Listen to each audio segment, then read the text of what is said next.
Welcome back to Robbins Financial series on scams and frauds.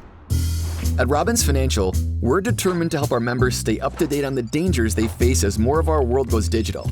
And one place in particular where fraudulent online activity tends to thrive is on social media. It can provide both the perfect cover for scammers to keep their identities concealed, as well as the social comfort and ease to catch vulnerable targets with their guards down.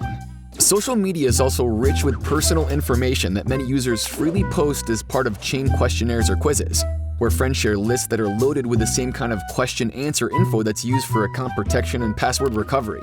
Mom's maiden name, first pet's name, favorite band or first concert attended, and so on. What seems like harmless, playful questionnaires are stuff identity thieves' dreams are made of. Tempting as it may be, it's much safer not to play games with your personal information. There are also specific money scams out there on social media, like sweepstakes, lottery, or prize scams. These inform you of some awesome prize you've won, but then ask for a fee or payment in order to claim it, usually via wire transfer. Just remember, if you never entered, you couldn't have won. So when you're notified of a prize you've won on social media, be very skeptical. Investment or job offer scams are another way people are frequently scammed on social media. Offers of high investment returns or exceptional payment for very common types of work-from-home jobs are a big red flag. If it seems too good to be true, it almost always is.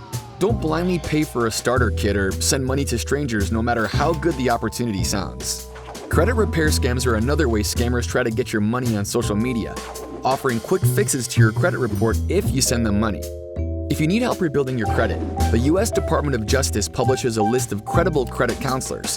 Don't accept offers for affordable credit repair through social media channels without verifying their legitimacy first. These are just some of the ways scammers exploit social media users to steal their information, time, and money. In the next video, we'll explore a few more. Until then, be vigilant with protecting your information on social media. As the financial world continues to change, our commitment to member awareness and financial education never wavers. The more information you have, the better you can protect yourself and your money.